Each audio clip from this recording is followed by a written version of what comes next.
हाय मैत्रिणींनो, सर्वजणी कशा आहेत? मस्त आहेत ना? मस्तच राहा. मी अर्चना, कुक विथ अर्चना या चॅनलमध्ये तुमचं मनापासून स्वागत करते. मस्तपैकी मेथीची भाजी मी बनवली आहे. एकदम रस्सेदार आणि एकदम टेस्टी अशी भाजी बनवली आहे.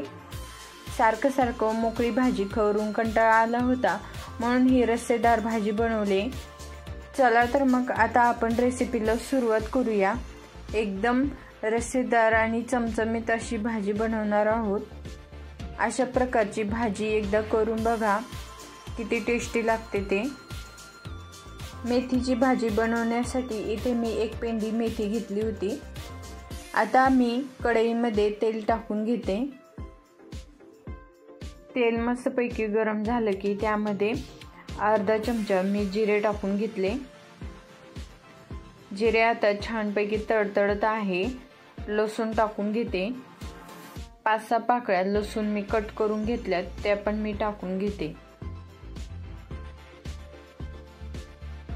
आता लगेचच यामध्ये बारीक चिरून घेतलेला कांदा टाकून घेते. मी इथे 1 पेंडी मेथीसाठी अर्धा कांदा बारीक चिरून घेतलेला आहे. आता हा कांदा मस्त लाल होईपर्यंत तेलामध्ये होऊ द्यायचा. आता यामध्ये मी 1 चमचा हिंग टाकून घेते, छोट्या चमच्याने. आता हे सर्व व्यवस्थित मिक्स करून घेऊया. कांदा लसूण लाल होत आलं की त्यामध्ये मी आता टोमॅटो टाकून घेते. टोमॅटो मी छोटा 1 घेतलेला आहे. 1 टोमॅटो छोटा घेतलाय, तो पण व्यवस्थित आता तेलामध्ये मिक्स करून घेऊया.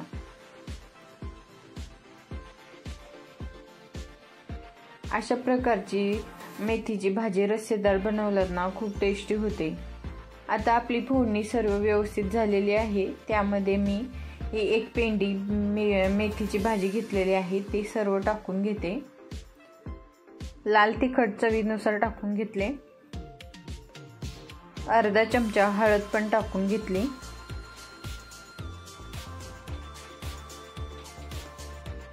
आता धनेपूड पण टाकून घेते. धनेपूड इथे मी 1.5 चमचा टाकून घेतली.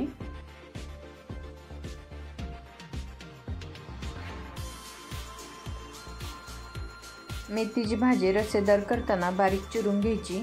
आता यामध्ये चवीनुसार मीठ टाकून घेतले.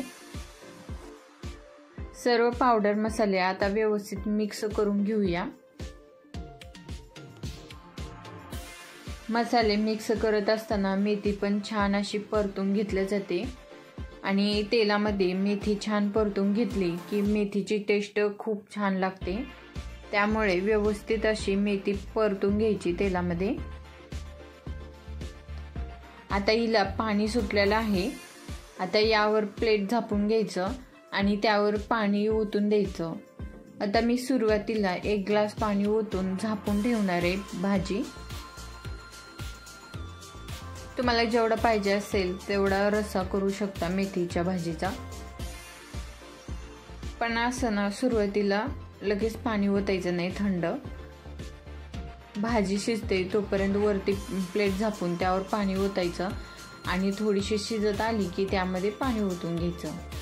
आता परत प्लेट झाकून त्यावर थोडंसं पाणी ओतून ठेवायचं, म्हणजे भाजी छान अशी शिजते आणि आपलं वरचं पाणी पण गरम होतं. मी इथे दुसऱ्यांदा प्लेटमध्ये पाणी ओतले नव्हते, पण भाजीमध्ये पाणी ओतलंय त्यामुळे मस्त अशी भाजी शिजायली. गॅस फास्ट केलेला आहे. मस्त अशी छानपैकी भाजी शिजत आली. त्यामध्ये आता शेंगदाण्याचं कूट टाकून घेतले. शेंगदाण्याचं कूट भाजी शिजत आल्यावर टाकायचं, नाहीतर मग कढईला भाजी सर्व चिटकून जाते शेंगदाण्यासोबत. त्यामुळे शेंगदाण्याचं कूट अर्धी भाजी शिजत आली की त्यामध्ये टाकून द्यायचे. भाजीतील पाणी थोडं आटत आलेलं आहे, त्यामुळे मी इथे अर्धा ग्लास पाणी परत ठेवलेलं आहे ताटामध्ये, म्हणजे गरम झालं की पाणी ते टाकून घेता येतं आपल्याला. आता बघा, पाणी पण वरचं गरम झाले कडक एकदम. भाजी पण छान शिजलेली आहे. सर्व पाणी त्यामध्ये ओतून देते आणि व्यवस्थित भाजी मिक्स करून घेते. मेथीच्या भाजीमध्ये मस्त आता पाणी ओतलेलं आहे, त्यामुळे मस्त असा रस्सा तयार झाला आहे। तुम्हाला मी पळीत घेऊन रस्सा दाखवलेला आहे। किती सुंदर असा रस्सा तयार झाला आहे आणि भाजी पण किती छान शिजत आली। आता आपण प्लेट उघडं ठेवून कमीत कमी 10 ते 15 मिनिटं अशीच भाजी शिजू द्यायची, म्हणजे छानपैकी भाजीला असा हिरवा असा कलर येणार आहे। बघा, भाजीला कलर पण खूप सुंदर आलेला आहे आणि आपली भाजी मस्तपैकी तयार झालेली आहे। मेथीच्या भाजीसोबत मस्तपैकी ज्वारीची भाकर किंवा बाजरीची भाकर खूप सुंदर लागते। मेथीची भाजी ही महाराष्ट्रीयांसाठी खूप आवडती आहे आणि याचा रस्सा भाजी किंवा मोकळी भाजी जरी केली तर खूप टेस्टी लागते आणि सर्वांना खूप आवडते। तुम्हाला मेथीच्या भाजीची रेसिपी कशी वाटली ती मला कमेंटमध्ये सांगा आणि कुक विथ अर्चना या चॅनलवर नवीन असाल तर चॅनलला सबस्क्राईब करा। थँक्यू।